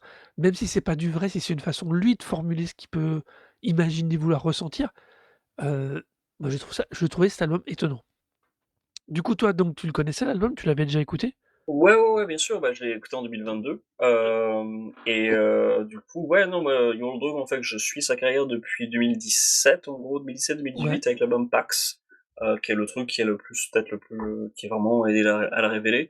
Je me souviens quand j'ai découvert cet album-là, en fait, j'étais allé l'acheter à Gibert, et j'en parlais d'ailleurs, il était mis en valeur, en fait, par la personne qui gérait le rayon, et la nana était pareil, je crois que je lui ai demandé du coup si elle l'avait, et elle me l'a sorti du coup du rayonnage, et elle fait genre: «Ah oui», je lui disais genre: «Ouais, putain, ce qui est vraiment bon cet album», et elle fait genre: «Oui!» On était tous, tous les 2 en mode genre: «Putain, Et que ça ce type il kick. sort de nulle part». À l'époque j'avais dit, bon ça remonte à il y a longtemps du coup, mais le gros truc avec Eurodrog en fait quand il a débarqué dans le milieu du rap en fait, c'est qu'il y avait pas de photos, et donc du coup quand les premiers morceaux sont sortis, les gens ont cru que c'était naze en fait. Oui, Que c'était et il a une voix vraiment assez proche. Il a pas du tout le même flow, il a pas la même manière de rapper, Mais c'est vrai que c'est facile, en fait, d'entendre sa voix et si tu fermes un peu les yeux, de retrouver facilement ce que fait, enfin le la voix de Nas, du coup. Donc c'est un peu le truc marquant avec lui, c'est qu'il y a vraiment un côté très, ouais, à l'ancienne, quoi. C'est du rap, East Coast, new-yorkais, très, très, très marqué par la ville. C'est aussi un disque, alors pour l'ensemble de la musique de You Old Dog, c'est un mec qui est vraiment très porté sur les années 70 et les années 80, de Dans New les York, en fait, de cette époque. Autant son imagerie que ses thématiques, en fait, et même ses références. Il y a pas que des trucs de cette époque-là, mais il y a quand même beaucoup de trucs des fois qui sont des machins très datés, quoi. Sur le morceau, sur un des derniers morceaux sur le sommeil, Go to il y a Sleep. un mom ouais, voilà, Go Sleep, il y a une référence à, REM, Ouais, le groupe de pop rock là, I start losing my religion if I Vision. don't get my REM. C'est quand même assez ouf. Ah, Hem, puis même le bout le sample derrière fait très, très 80-90 quoi, ouais. Ah oui, c'est c'est du rap vraiment de East Coast, New York, par rapport à d'autres rappeurs, actuellement populaires qui sont, aussi très focalisés sur cette époque-là, bah, notamment les mecs de Griselda, hein, c'est pour ne pas les nommer, hein, toute la clique, West Side Gun, Rome Streetz, ce genre de mecs, qui sont très, très focalisés sur ce genre de production un peu à l'ancienne, qui est pas nécessairement super boom bap quoi, qui est pas non plus forcément totalement genre, repeat rap, rap, repeat rap, mais on est vraiment dans le truc de rappeurs qui racontent des histoires. Là, pour le ouais, coup, c'est contrairement à Billy Woods où, tu vraiment sur, des comment dire? Des photographies genre très précises de moments, de moments, uniques. mmh, Là, dans Your Old Dog, tu plus pratiquement dans le style un peu à la Slick Rick, quoi, le genre, je sors de la rue et j'ai vu telle personne et j'ai raconté tel truc et telle personne m'a fait ça. On est vraiment sur vraiment un style narratif à l'ancienne, quoi. Un peu ce que fait aussi Oxmo Puccino en français. ouais. C'est Même ce type de rap, quoi. même si je trouve que sur celui-ci, sur Young Gold sur Rod Stewart, il est un Ouais, poil et justement, il est un peu plus introspectif et il est moins justement ce côté, contemplatif, oui, tu vois? Et c'est pour ça que je le au final, c'est vraiment un de ses albums que je préfère, quoi. Ce côté justement un peu introspectif, pour moi, lui permet d'avoir des choses plus intéressantes, hein. Sur Mind Your Business, par exemple, le les ruptures du sample derrière ont sur certains moments de son flow, c'est super intéressant tellement ça une que tout comme tout à l'heure pour ta reco, ça appuie son phrasé, son flow et qui n'est pas justement utilisé comme un instrument, qui est vraiment utilisé en tant que phrasé c'est super et du coup, je trouve que c'est ultra intéressant, quoi. c'est une très, très bonne sélection de producteurs, hein. C'est que des morceaux qui sont produits par des producteurs différents, Ouais, mais tu as vraiment une bonne sélection. Enfin, le premier morceau en particulier, avec, par Conductor Williams, qui est d'ailleurs un mec qui produit beaucoup pour, Griselda et enfin voilà, c'est un des meilleurs morceaux du truc. Tu un autre morceau après qui est produit par Nicolas Craven, qui est ouais. aussi un gros Bah, c'est rappeur, un Love and gros, Basketball dont je parlais tout à l'heure. ouais. Nicolas Craven, c'est un type, dont les prods sont vraiment toujours vraiment super efficaces. Il est pas trop à l'ancienne, il a quand même des trucs des fois un peu trap, mais c'est vraiment très, très, très intéressant ce qu'il fait. Il a un nouveau disque dire qui est sorti cette année avec, Boldy James, hein, et Ransom, qui est vraiment très, très classe. Donc, voilà, il y a vraiment un paquet de trucs à creuser, au niveau Ouais, des crédits de chaque morceau. C'est une super sélection, tu sens que c'est vraiment fait, enfin, rien n'est laissé au hasard sur cette sélection. C'est d'ailleurs pour ça que l'année 2022 pour Droog, c'était quelque chose d'assez intéressant, parce qu'il a vraiment enchaîné là, il avait au moins je pense 5 sorties, sinon 6, et c'était, que des trucs globalement que des morceaux, que des albums de 7 morceaux, mais qui étaient tous vraiment super bien branlés quoi, à chaque fois, il y avait vraiment un tonne de très bons morceaux sur chaque EP, ouais. enfin sur chaque album. Celui sur, The Shining justement, avec, le portrait de, mince, je sais plus comment elle s'appelle, de Shelley Duvall, et a vraiment une bonne dose de morceaux efficaces. Après, c'est pas forcément des morceaux qui sont, comme tu dis, pas aussi introspectifs. Il y a un peu de trucs introspectifs dans mes Ils le souvenirs sont sur, ouais, pardon, comme je disais, ils le sont plus par rapport à ce qu'il produira après. ouais, mais je te C'est ça que je veux dire. franchement, ça c'est enfin, Yacht Stewart, c'est de 2022, hein. Je sais pas de ce que tu sors que c'est sorti 2014, hein. Putain, moi j'ai Pour moi, ouais, c'est pas du tout une réédition, hein. ah C'est c'est vraiment un marrant tru pour moi les 2, pour moi dans ce que j'ai trouvé alors, moi j'ai trouvé c'est 2014 édition de You Old Drug, d'accord. 2014. OK, bah, écoute, faudrait que tu me oui, mais Your Old Drogue de 2014, c'est l'album Your Old Drogue. Ouais, même du coup l'album, putain je Yacht Stewart, il de 2022. Your Old Drogue, oui, oui, c'est le oui, premier album éponyme qui sort, de 2014, on est d'accord? ouais, ouais, non, non, bah, c'est moi qui ai dû me mélanger dans les dates, c'est pas grave, c'est pas, ça change pas grand chose sur le contenu. Oui, non, ouais. Mmh, D'ailleurs, Your Old Drogue, je pense que c'est du slang, ukrainien pour dire, ton vieux pote. alors moi c'était une vraie question au tout début, quand j'ai commencé mes recherches, c'est que le droog, est-ce que c'était lié aux droogies? Non, Il fait je crois beaucoup de pas. références au ciné. C'est Heu, vrai. je me suis demandé est-ce qu'il a été parti là-dessus, mais non, j'ai comme toi, j'ai trouvé la référence et c'était pas le cas. Mais ça m'aurait fait sourire. Mais effectivement, il y a des références ciné. Pour moi, c'est un type qui est un peu obsédé par le New York de Taxi Driver, en fait. Et de ouais, Heu entre celui de Taxi Driver et de Godfather. Ouais, c'est un type pour le qui New York en fait, c'est le New York dans sa tête, c'est le New York pré-Giuliani, quoi. C'est vraiment le avant la disneyfication, quand il y avait vraiment des gros risques quand tu sortais dans la rue, c'est ce Ouais, New York-là qui l'intéresse. celui d'un Hem, justicier dans la ville. ouais, voilà, mais même les ces références, c'est des références par exemple de comédiens à le SNL à l'ancienne, tu Ah vois? oui, oui, non, C'est que ça. Il y a même, enfin je t'avais envoyé là une publicité d'ailleurs pour, par rapport à ça.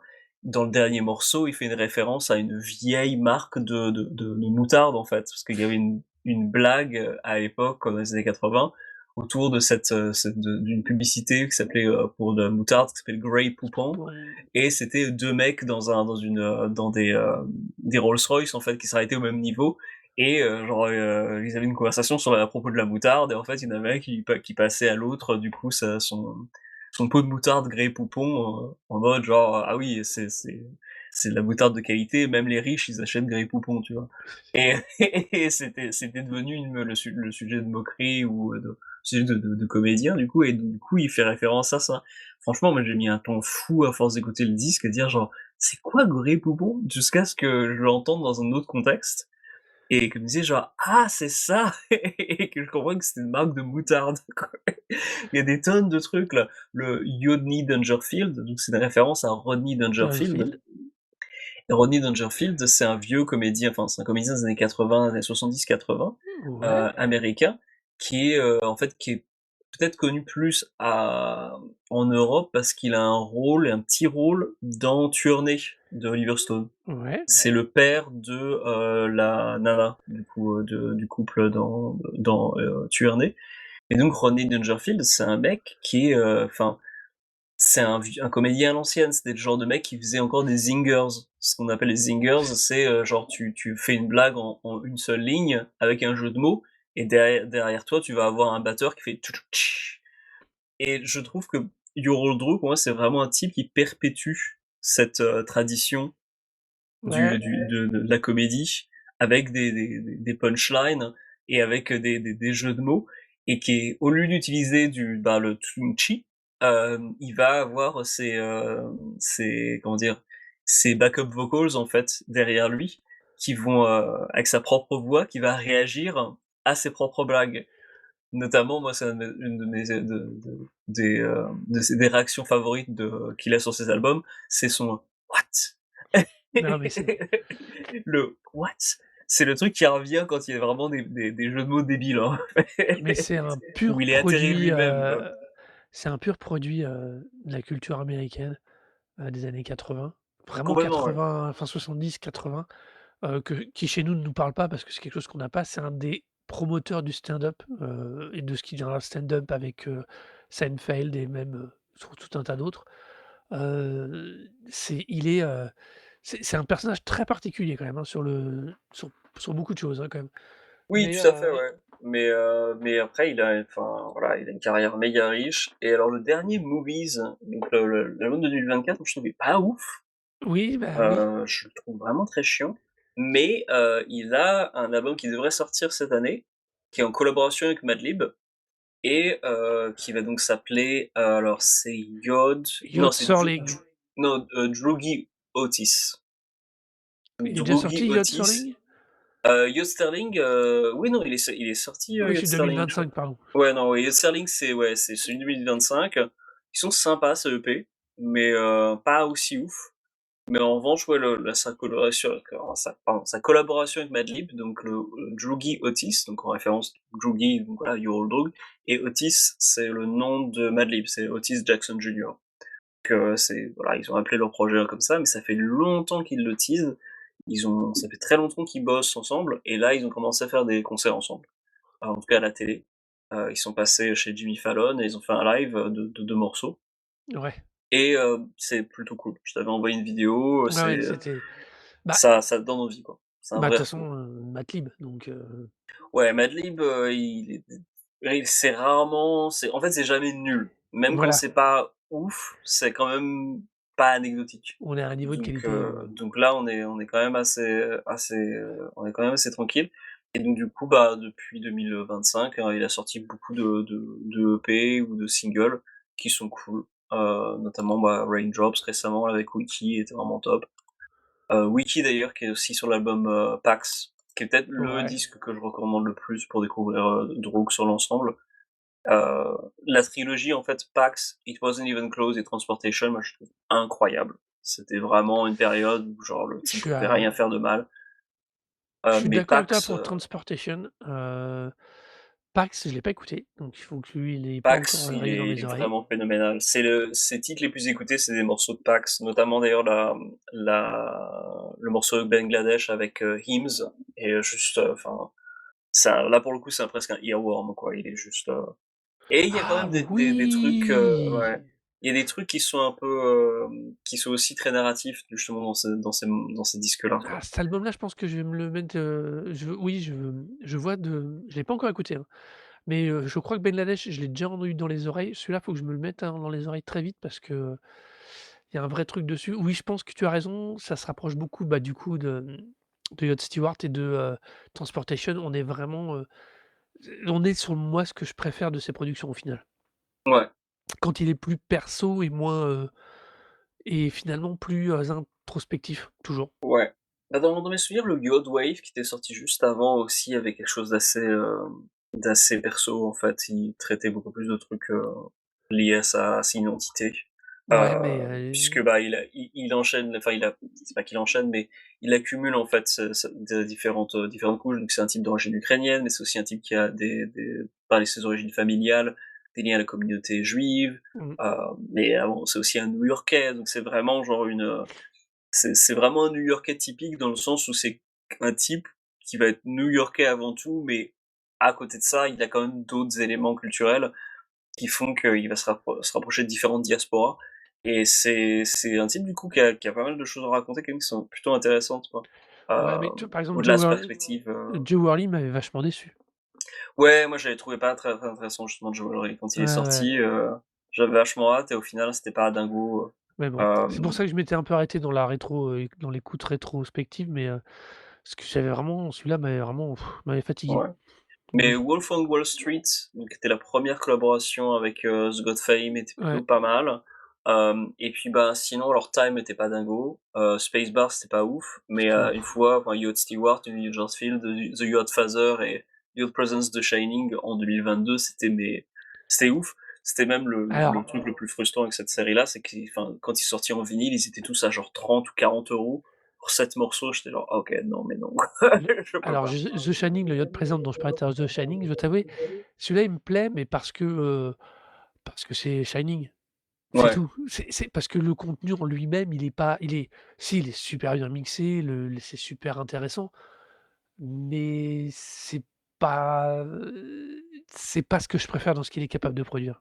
non, effectivement, c'est pas le plus personnel, Ouais.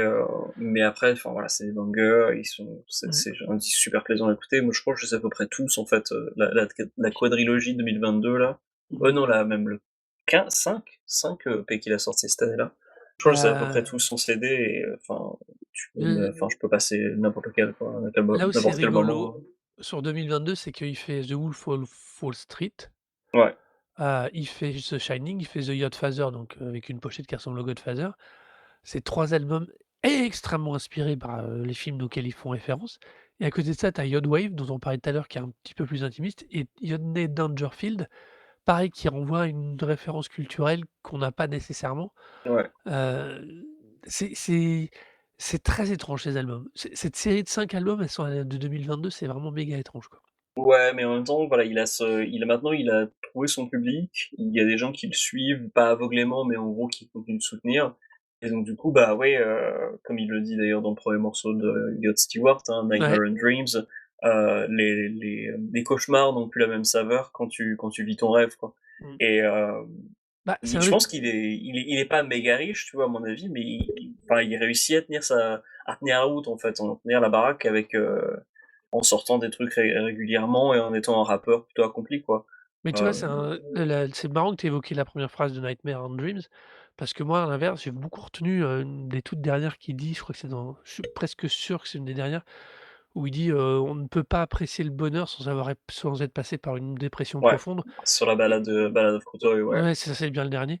Il y a quelque chose que je trouve absolument là, pour le coup, c'est une des raisons, c'est et ça renvoie à la construction de ta propre reco, qui est c'est pour ça que j'aime cet album. Il y a une manière de l'avoir construit, d'avoir construit le discours et le parcours qu'il veut te faire partager. C'est pour ça, c'est vraiment que je trouve vraiment très, très réussi et très intentionnellement réussi. Et c'est vrai que c'est vrai que c'est pour ça que j'aime cet album plus que les 3/4 du reste de sa prod, hein. Ouais. Je retiens quand même quelques punchlines sont quand même vraiment folles, notamment sur le morceau Mind Your Business. Je te déteste comme les rappeurs blancs détestent d'autres rappeurs blancs. C'est C'est tellement magique. surtout qu'il est lui-même très blanc. Ouais, mais comme lui, il fait partie d'une diaspora, tu vois, c'est un peu à part, tu vois. Après, c'est des questions compliquées de ce que c'est que l'identité blanche, hein. Bah, Whiteness, oui. c'est un concept qui va au-delà même de la couleur de peau, hein.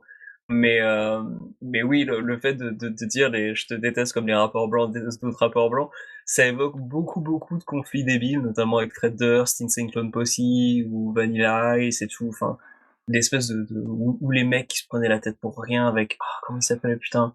Il y a un rappeur du sud des États-Unis aussi qui avait eu une carrière aussi où, pas controversée, mais où genre, enfin, il y a toujours des rappeurs blancs à la con en fait, qui sont vraiment insupportables, quoi. Putain, Tu cit tu je me souviens plus tu exactement de cité Le leur. Prince et Vanilla Ice donc mais bon. Oui, bah oui, mais L'archétype. depuis il y en a quand même beaucoup, hein. Il y a un mec qui est référencé d'ailleurs dans. Vous avez parlé de Scaring the Hose. Attends, faut que je Ouais. te retrouve le nom. C'était. Je vais retrouver le nom de ce bonhomme. Euh, alors c'était rappeur qui est pas du tout qui a pas de succès. Oui, Jack Harlow.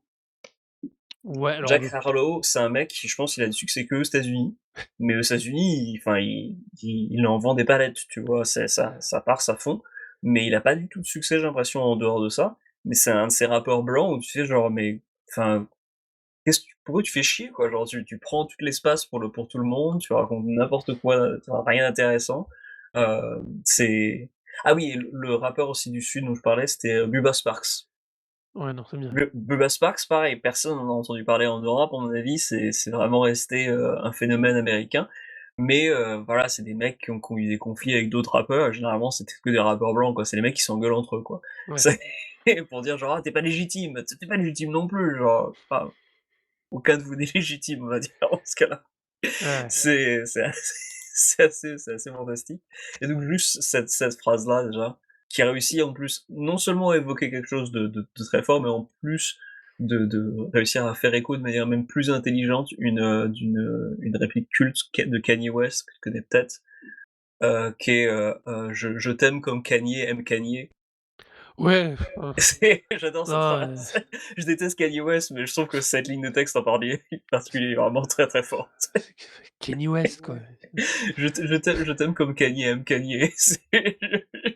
Ouais, bon, C'est le seul moment où tu te dis genre: «Ah, t'as quand même un sens de l'humour», tu te rends compte vraiment du problème, en fait. ouais, non, mais c'est complètement à moi. Oui. Non, non, mais on va pas OK. se mentir, Sur Kanye le mec West. voilà, j'ai vérifié quand même tout récemment, son morceau Adolf Hitler est plus sur les services de streaming. Bah, vu l'ambiance actuelle, c'est normal, hein. Oui, voilà, il a fait ses excuses encore une fois pour dire genre: «Non, mais je suis pas vraiment antisémite, j'ai écrit un morceau qui s'appelle Adolf Hitler, mais en fait, je me rends compte que c'était pas une bonne idée», genre: «Ah ouais, truc de ouf». C'est le choc, tout le monde, bon, personne n'aurait pu prévoir ça. Quel Mais donc du truc de coup, ouf. quand il avait sorti ses excuses, je me souviens que j'avais vérifié sur Tidal et le morceau était encore en streaming. J'étais un peu me dire genre: «Mais attends, les gens Non. peuvent encore écouter ton titre, quoi, qu'est-ce que tu fais?» Mais j'ai regardé tout récemment, bah, que la nouvelle je crois qu'il a sorti un nouveau truc tout récemment et du coup donc le morceau a disparu, quoi. Ah non, mais ça, je suis pas surpris. Oui, bah, oui, quand même, enfin, c'est un minimum de cohérence. Quelqu'un lui a dû lui taper sur l'épaule en mode genre: «Tu sais que tu devrais arrêter de faire de l'argent sur ce titre-là en particulier si tu veux que les gens te prennent un minimum au sérieux». Oh et puis même les streamers, ils ont pas envie de se faire emmerder, donc ils ont dû virer tout seuls, d'eux-mêmes le morceau, à mon avis. Ouais, ouais. Après, j'en retiendrai quand même un truc sur ce morceau-là, c'est que Travis Scott était en featuring sur Adolf Hitler. J'avais oublié ça. C'était ouf et personne ne semble avoir causé de problème à Travis Scott. Le mec continue de vendre ses pompes, sponsoring, tout ce que tu veux. Il était en guest sur ce morceau, il aurait pu très bien c'est un peu comme si, tu sais, il y avait du bullet time, tu sais, genre tout le monde a tiré sur Kanye West et Kanye West prend juste les balles. Mais alors, à Ouais, côté de non, ça, mais Travis Scott, il a fait du bullet time, il a évité absolument tout. Genre: «Wouh! Je suis pas là!» tu me vois plus. J'ai 50% des royalties sur tous les streams de ce morceau, mais wouh! Tu me vois Personne ne me plus. dit rien, genre. OK, incroyable. Ouais, Ça mérite presque d'être applaudi, quoi. ah bah, C'est un numéro, presque. oui presque, ouais, voilà, mais c'est un de ces numéros d'équilibristes, genre comme on n'a jamais vu. Ouais. Bref, Vois-tu quelque chose du coup à ajouter non, c'est sur, bon, ça Ian va aller. Stewart, You Own Drugs? Moi non plus. Je pense que l'on va passer à notre truc en plus. C'est moi qui on en avait parlé, je voulais revenir sur la Bad Bunny et sur sa prestation particulière, dans le cadre, du Super Bowl. Alors je ne vous referai pas la vie de Bad Bunny parce que je pense que tout le monde en a profité puisque pour le coup, son nom a vraiment popé à tous les niveaux, chez tout le monde, chez tout et n'importe qui, tellement le fait qu'il soit là, plus son Grammy juste avant le Super Bowl, fait qu'on a vraiment eu droit à une couverture médiatique de sa vie et de son histoire qui était assez rare pour un artiste, qui 6 mois avant, personne quasiment ne connaissait en Europe, Oui. à part les hispanophones. Oui, voilà, et puis, Heu, bah, les gens qui suivent, parce que pour le coup, bah, Eurodog, par exemple, 2022, il y a une référence à Bad Bunny, en fait. Il oui, mentionne oui, Bad Bunny dans le morceau, donc c'est un mec qui est quand même dans le rap américain, qui est très, très, très, très, très connu, en fait. voilà. On Depuis 2016-2017, je crois, enfin, moi, je vois son nom partout alors j'ai jamais trop écouté les disques, quoi, mais c'est ouf, quoi. Il a vraiment trusté tout le monde. Mais bon, maintenant, voilà, en revanche, du coup, c'est peut-être l'occasion avant de s'engager dans plus de détails sur le mec, de faire nos excuses, puisque le pour dernier épisode, on s'est planté. En tout cas, moi, je me suis planté. J'ai dit qu'il était mexicain, il est pas du tout mexicain. Il est il est portoricain, il est il est américain. portoricain. Voilà. Et alors, Porto Rico, ça a l'air d'être compliqué. Ils sont Alors, indépendants, ils demandent à faire partie, du coup, à être i un i État, ils ont le mais pour l'instant, c'est pas le cas. statut d'État ami ou je sais pas quoi et en réalité, ils ont, des passeports américains, ils ont D'accord, un statut techniquement, ils fonctionnent, sauf qu'ils n'ont pas de représentants. Ils ont des représentants à la chambre qui n'ont pas le droit de vote c'est ça. et ils n'ont par contre, ils n'ont pas l'obligation de la langue. Ça me permet du coup d'aller vers un des premiers trucs qui me fait doucement rire quand j'entends, ce qui s'est passé autour de sa prestation pour le Super Bowl. Les gars, faut arrêter les conneries. Ce gars est américain déjà, je vais dire administrativement. Deuxièmement, il fait partie des 3 plus gros interprètes, du coup, techniquement, d'origine américaine ou s'exprimant en langue anglo-saxonne, qui sont les plus forts streamers de toute l'histoire du stream. Pour info, hein, c'est lui, alors lui, il est d'origine américaine, mais il fait en espagnol, c'est Taylor Swift, what a surprise, Mmh. et Drake. Mais Drake, il est canadien. Je veux dire, la question de la représentation de la culture américaine par rapport au Super Bowl, dans le contexte actuel, Oui, comment c'est dire? le mec, quoi. C'est il y a il y a pas d'usurpation de position, il y a pas d'usurpation, rien, Non mais c'est tout à fait cohérent. il y a jamais d'usurpation avec ce genre de conneries, mais Heu, effectivement, ouais, il est méga cohérent et puis, enfin, il fait l'unanimité, on va dire. C'est-à-dire que c'est alors difficile vraiment de passer à côté de lui au niveau de la culture américaine actuelle, quoi. voilà, c'est exactement ça. Ça reste un énorme pan de la culture américaine et de l'américaine au sens USA. Parce qu'on va dessus faut ce qu'il faut être super clair, c'est la question de la culture américaine au sens des États-Unis d'Amérique, pas nécessairement du continent. Oui, bah, oui, Même forcément, ouais. si, du fait du choix de sa langue, il a une énorme impact en Amérique du Sud. Hem, Là où moi, je voudrais revenir sur la question de sa prestation, soyons clairs, je suis pas spécialement fan du style, ni en tant que rappeur, ni rien. Je trouve qu'il est, intéressant, mais on va pas aller beaucoup plus loin pour moi. Là où par contre il est extrêmement intéressant, c'est qu'elle est à ce moment où, avant les Césars, avec ce qui se passait à l'époque, ce qui se passe encore dans le Minnesota, heu, il fait il touche son Grammy une semaine avant le Super Bowl et il a une phrase extrêmement dure contre l'ICE, ce qui est Oui, bah, tout oui. à fait logique. Tout le monde l'attendait au tournant pour le show du Super Bowl. Le Super Bowl est verrouillé depuis l'incident de Janet Jackson, Justin Timberlake. Il y a même une latence vidéo de diffusion pour qu'il puisse couper en cas de problème. On est donc face à un show qui est intégralement verrouillé sur la question du discours. Déjà, ça fait 2 3 ans qu'ils ont changé, qu'ils passent par une boîte de prod pour, produire les shows. Une boîte de prod qui est tenue par, merde, son nom m'échappe. Enfin bon, et qui passe par une boîte de prod qui propose et qui vend techniquement clé en main les shows de la mi-temps pour le Super Bowl. Qu'ils aient validé Bad Bunny, c'est déjà assez, impactant. Bad Bunny fait un show qui est juste, dans le contexte actuel, incroyable. Là où on est face à des actes ultra violents, très durs, des 2 côtés, hein. Là, il y a pas de jugement, c'est juste un constat de ce qui se passe. Bad Bunny fait un show de 20 minutes, heu, ultra positif. Avec une tonalité, un angle, une façon de dire, il montre des gens connus, il fait des événements sur ces 20 minutes, un mariage en direct, c'était un vrai mariage pour la blague. Oui, Heu, ça, ils ont je crois il a rencontré le couple, un ouais, peu ouais, non, quelques mais mois avant et en gros, il les a appelés, il fait genre: «Ouais, est-ce que vous vouliez faire, la cérémonie pendant le Super Bowl?» Le couple a fait genre: «Bah, ouais, vas-y, c'est quoi». vrai, si tu le fais, même si après tu en refais une autre toi en famille, celui-là tu l'as fait. Mais, C'était tellement mignon d'ailleurs, enfin mais la chorégraphie est absolument géniale, mais ces quelques moments étaient juste très, très voilà, touchants. cette façon aussi de mise en scène, il fait un choix de mise en scène de montrer le, Puerto Rico, d'où il est originaire dont il est originaire, pardon, heu, toute cette mise en scène, tout était positif. Tout était, heu, dans d'une manière et d'une façon de dire les choses de façon positive, de dire: «La violence, c'est une phase, c'est pas une solution». Enfin, j'ai été honnêtement, littéralement scotché par, ce qu'il a proposé. Honnêtement, comme je dis, hein, pas par sa musique. Je suis pas client et c'est pas après ça que je le serai beaucoup plus. Heu, Juste, c'est la manière qu'il a eu de le faire et la manière de le faire de façon ultra réussie. C'était Oui, c maîtrisé, de c'était toute contrôlé, il façon savait ce qu'il faisait. oui, bien Oui, sûr et mais puis surtout c'est un medley qui était juste parfait. Je veux dire même sans connaître les morceaux, c'est difficile de pas regarder le visuel, de pas regarder le spectacle et de rester insensible, quoi. C'était ouais, ouais. très, très bien foutu, quoi Non, non, c'était et très, très bien foutu. Le public, pour le coup, a extrêmement bien réagi, heu, bien plus qu'au final que le public habituel du Super Bowl, faut être honnête.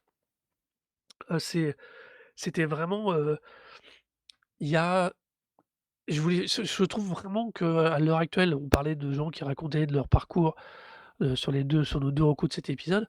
Heu, c'est quelqu'un qui a un parcours très particulier, très original, qui s'est construit autour de catastrophes. Quand il y a eu une tornade, l'ouragan, que je dise pas de bêtises, je ne me souviens plus de son nom, qui a ravagé Porto Rico et où les États-Unis n'ont ouais. pas levé le petit doigt alors que c'est supposé être un de leurs États.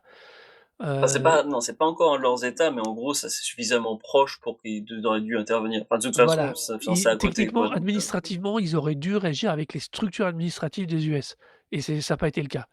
Mais on va pas, rentrer dans le détail, mais c'est vrai que,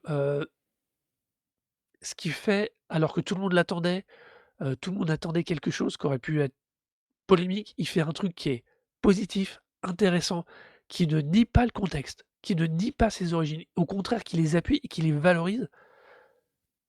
Mais honnêtement, hein, je trouvais ça, c'est un respect incroyable d'avoir osé finalement aller faire ça dans cette manière-là et de cette manière-là. Dans ce contexte-là, pardon, et de cette manière-là.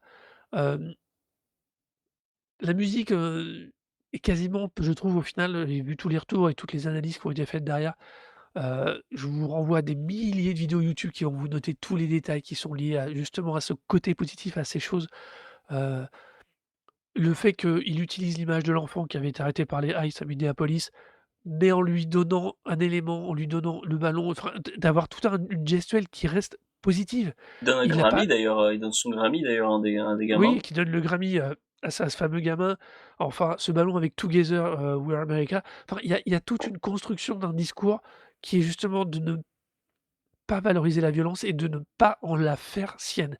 Après il y a un Et tr de il y avait une s'insurger, mais de ne pas la faire sienne. voilà, puis il y a un vrai discours politique aussi quand il énumère tous les pays du coude qui forment l'Amérique en fait. Oui, C'est-à-dire qu'il passe vraiment en vue tous les pays du coup de l'Amérique du Sud, en passant par du coup les États-Unis et le Canada et c'est une initiative du coup qui est extrêmement politique, notamment, bah, forcément il ajoute Cuba donc actuellement oui, c'est pas et les relations sont toujours pas, rétablies. Mais tu te retrouves avec quand même justement un discours politique, mais qui est fondé sur «Soyons unis tous ensemble» et et sur la ça diversité. voilà, c'est la diversité, mais sur l'union et qui est justement alors qui est très fédérateur, mais après qui reste quand même extrêmement politique puisque, bah, actuellement l'Amérique de Trump, c'est justement pas la fédération, hein, c'est, restons, fermons les frontières et ne soyons chacun, de notre côté, hein. C'est ce genre de théorie, fasciste, Ouais, ouais. qui pense que, on est mieux, je pense, chacun est chez soi, quoi, comme si ça réglait les problèmes, quoi, ce qui est complètement stupide. Mais nous, la presta était folle, quoi, musicalement, je pense que le visuel sert tellement bien la musique que c'est difficile de pas apprécier les morceaux, en fait, tels qu'ils sont enchaînés. Parce qu'il y a tellement de choses qui t'arrivent dans la tronche, genre, bah, il y a même Pedro Pascal à un moment, j'ai vraiment Oui, halluciné quand à un moment il y a un shot, genre: «Mais c'est Pedro Pascal là?» et genre il fait Pedro Pascal, il est là pour boire son verre et pour faire genre: «Yo, fiesta» et c'est tout. mais, Il est juste là pour ça. Et il y a même Ricky Martin alors et ça, même j'allais y qui venir. vieillit qui vieillit mais Et comme du trop bon vin. Ouais, ouais, on va être poli C'est là. incroyable. Non, non, mais en vrai, quoi, j'étais genre: «C'est qui ce jeune homme là qui est plutôt chaudasse?» genre, c'est Mais Ricky Martin, genre, il a 20 ans de plus que toi, genre, j'ai des what? amis ouais, non, mais j'avais des amis hispanophones, qui, quand ils l'ont vu apparaître, mais c'était l'hystérie, quoi.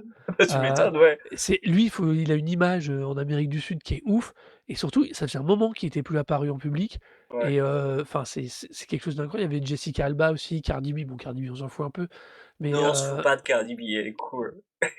Lady Gaga, bon, qui a fait une très belle prestation. Alors elle, elle est vraiment de tous les plans.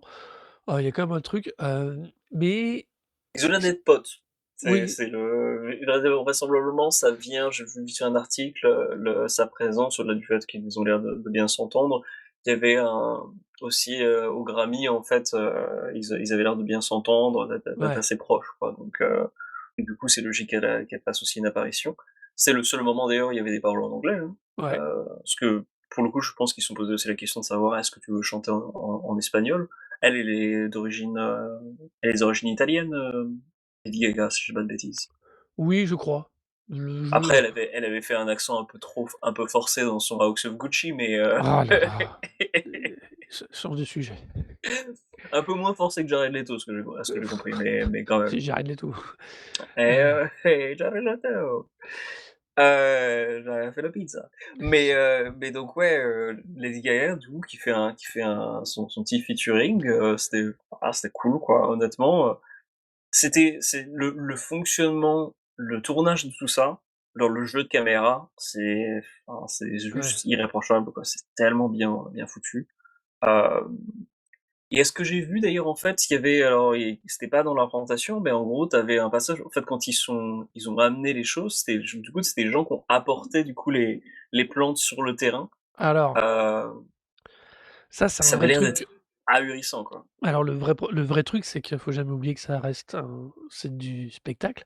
Oui, C'est un spectacle de mi-temps qui Mmh. joue sur un terrain de qui va être réutilisé après par des sportifs. Oui. Donc il s'agit de on ne peut pas planter, on ne peut pas abîmer, il y a des choses qu'on ne peut pas Mmh. implanter en dur. Donc tout le décor était ultra mobile et la seule solution qu'ils ont trouvée pour pouvoir faire le paysage, hem, pas de rizière, de sucre de canne, enfin Ouais. de terrain portoricain, c'est de mettre des gens dans les trucs, de les faire venir. Ils avaient un placement et les gens étaient dedans. Ils techniquement, ça leur permettait du coup, ils avaient pas d'infrastructure, c'était juste des gens qui étaient «dans le costume» entre guillemets. Ils arrivaient, ils se positionnaient, ça permettait d'ouvrir les angles pour les caméras quand il y avait besoin et de Ouais. le refermer tout de suite et ensuite d'évacuer en 2 secondes. C'est il y avait ri il y avait, la maison centrale qui était sur roue, qui est rentrée, posée. Ils ont habillé autour avec des gens qui tenaient tous les décors. Même les fameux poteaux télégraphiques sur lesquels monte un moment Bad Ouais. Bunny, c'était des gens en bas qui les tenaient. C'est ouf. Donc ils C'est avaient, tellement bien foutu, quoi. c'est une logistique très particulière, Ouais. très, très particulière pour le coup. J'ai juste Heu, retenu le coude avec les plantes qui se déplacent que du Bah, coup ça sur Blue tout le Sky, monde il y a a des éclaté de rire, quoi. ouais, les références à Hamlet quoi, Ouais, c'était la forêt se déplace. mais C'est c'était ça ou les zen, tu avais pas le choix, quoi. voilà, c'est Mais effectivement, il y avait ça aussi. Mais mais donc bon, ouais, c'était tout le côté logistique en fait qui est vraiment quand tu regardes la manière dont tout ça est organisé, dont tout ça se déroule et que tu penses que c'est du live, c'est il y a de quoi prendre sa grosse claque, quoi. voilà. Hem, Après c'est une bonne porte d'entrée à la musique de Bad Bunny, hein. Je suis pas encore allé acheter à écouter les disques, mais je pense que à un moment, je vais faire mon petit effort et puis je vais au moins écouter un entier, quoi. Il a l'air quand même Ouais. d'être assez long, parce que forcément c'est des albums modernes avec, genre tous les morceaux que tu peux pour savoir, parce qu'on sait pas lequel va cartonner au streaming quoi, mais, dans mes souvenirs, j'ai quand même bien aimé, le morceau Booker T qui était sorti, du coup en 2020 ou un truc comme ça, Ouais, que je t'avais envoyé, qui est quand même bien ouais. efficace quoi. Bah, c'est efficace, mais moi j'aime que le peu que j'ai réussi à entendre, c'est honnêtement, c'est plus, c'est les morceaux phares des albums, le reste je suis j'y arrive pas. Ouais. C'est au bout d'un moment, ça me travaille un peu trop la tête. Pour la blague, si tu as vu, Bullet Train de David Lace avec Brad Non, Pitt, alors je te le conseille parce que c'est à mourir de rire, ça vire à n'importe quoi. Il est un des personnages principaux qui s'appelle le loup dedans. d'accord, OK. Moi le Bullet Train que j'ai regardé, c'est les Bullet Train japonais. Je me Qui était doute, sorti qui était censé être une inspiration possible pour Speed oui, et qui est, voilà, il y a une bombe dans un train qui du coup peut pas, ralentir, et Sonny Chiba qui conduit le train parce que parce qu'il l'avait dans le studio, donc ils ont fait genre: «Mec, t'as un rôle, tu conduis parce que conducteur de Tsunie Chiba. train», voilà. Oui, voilà, enfin il y a aucun moment où Sonny Chiba fait une scène d'action, quoi, il est juste conducteur de train. Mais OK. c'est un bon blockbuster japonais et ils ont même fait une suite l'an dernier, Ah ouais? produite par Netflix, ouais, et qui était plutôt cool. Mmh. Qui était très surprenante parce que mais alors après cette production Netflix, tu sais, qui est sont très régionales, enfin pas régionales, mais qui sont sur des zones, particulières et moi j'ai beaucoup aimé cette suite, mais elle faisait ultra référence en fait à l'original des années 70 Mmh. et tu sais le film, en soi, il est disponible, en DVD, enfin en Blu-ray, anglais, mais sorti récemment, tu vois? Ce qui, pour moi, souligne bien le fait que c'était une production qui était vraiment faite uniquement pour le Japon, parce qu'à mon avis, le Bullet Train original, il est encore culte au Japon. Les gens le connaissent, mais enfin, en dehors du Japon, enfin, personne connaît Bullet Train, quoi. Donc, moi, je l'ai vu, Alors il est cool. pour la blague quand Oui, même, l'adaptation, de David Leath, c'est l'adaptation du roman oui, Maria Beatty de, alors je vais écorcher le nom, Kotaro Isaka, ouais, qui est un auteur japonais par contre là que je connais déjà lu un truc ou 2 je crois de lui, je voudrais pas m'avancer. Mais des polars japonais, bien, bien fun quoi, bien le po cool. le polar japonais, c'est très, très cool. Ouais, Ils ont une vraie passion, le Japon adore le polar. ouais. J'ai lu beaucoup, beaucoup justement de polars de whodunit japonais parce qu'ils les font vraiment, ils les écrivent vraiment pour que tu enfin en tout cas, les meilleurs pour moi, c'est ceux qui sont vraiment écrits pour que tu puisses deviner en même temps que l'enquêteur, en fait. Mmh. Et donc du coup, on te pose pas des attrape-nigo débiles à base de genre: «Ah ben en fait, c'était pas telle personne», alors que tout pointait vers telle personne. Non, c'est l'autre connard, genre. Ouais, Là non, ouais. c'est toujours super bien écrit, vraiment, super orienté. Et il y a de ces romans, avec des labyrinthes de ouf, avec une architecture de dingo ou de genre T'as des couloirs partout et telle personne se fait tuer, mais ça peut être 5 autres personnes parce que si tu passes par tel couloir, t'aurais pu aboutir à tel endroit, genre c'est ahurissant, quoi. C'est des trucs vraiment, vraiment chambés et personnellement je suis très, très client de ce genre de choses donc ça m'étonne pas que ce mec-là, du coup ça donne un bon petit divertissement. Ouais. Mais ceci dit, enfin, perso je préférerais lire le roman plutôt que voir le film, ça avait l'air Alors, comme ça avait l'air un peu trop débilos quand même. c'est il y a un vrai truc, par rapport au bouquin qui est cohérent, qui est le fait que, comme tu dis, tu avances en même temps que les autres. Ouais, Tu as tu pas le spectateur omniscient, tu as les mêmes infos que tout le monde. voilà, ça c'est Heu, cool ça. Là où ça devient un peu plus fun, c'est qu'il y a par moment, il y a un côté très, anime et cartoonesque, D'accord, dans le sens par moment dans le film, qui est pour le coup très japonais, mais comme la réalisation est finalement très anglo-saxonne, c'est vraiment étonnant. Le film passe son temps à jongler sur les 2 styles et c'est enfin moi honnêtement, je l'aime beaucoup ce film parce qu'il me fait d'accord, OK. constamment rire. Il est très maîtrisé. C'est pas un grand film, hein, mais il est Non, très non, mais maîtrisé et ça, c'est OK. cool. D'accord, bon, bah, je songerai parce que Bon, c'était le même réalisateur que Deadpool Wolverine, c'est ça, hein? oui, c'est ça.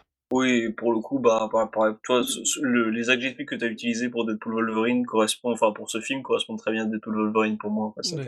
C'est aussi, c'était pas très malin, mais ça fonctionnait bien. il était aussi, il était Atomic Blonde, Deadpool 2 et Ah, Sonic Blonde, en revanche, c'est très, très, très, très bien. bah, voilà, tu vois, c'est le même réalisateur. The Fall Guy, Ah, bon alors ça, OK, c'était nul à ouais. Là, chier pour de et quoi? The Fall Guy? Tu pas aimé? Moi, j'adore The Fall Guy. Mec, je l'ai vu c'est 3 fois dans la c'est même semaine. tu travaillais pas, c'est pour ça. Oui, c'est vrai, je travaillais. Est-ce que je travaillais pas? Oui, je travaillais pas à ce moment-là, mais c'est pas grave, quoi. Enfin, Non mais après, moi, je suis un gosling sexuel, hein. ah oui, mais c'est vrai, c'est le problème de toi, c'est Ryan Gosling, c'est pas le film. Non, mais moi, j'aime beaucoup le film aussi, mais juste Ryan Gosling, quoi. Ouais, Mais ouais. je l'aime bien. Bon, Bref. bon. Nous avons évidemment une fois de plus dérivé. Vois-tu quelque chose à ajouter ça à propos de la prestation de Non! Bad Bunny? Je propose donc que nous finissions maintenant cet épisode.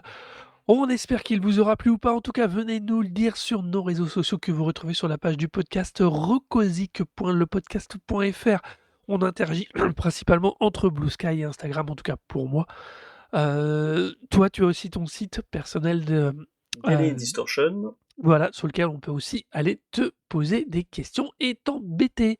Et puis poser, puis lire les chroniques, parce qu'il y a il y a des trucs dessus. Voilà, on n'hésitez pas donc à venir nous dire, à réagir, à nous dire ce que vous avez pensé de cet épisode. On est très friands de vos réactions. Pour le reste, on vous dit à bientôt. On s'excuse du petit retard de cet épisode et on vous dit à très vite. À très vite.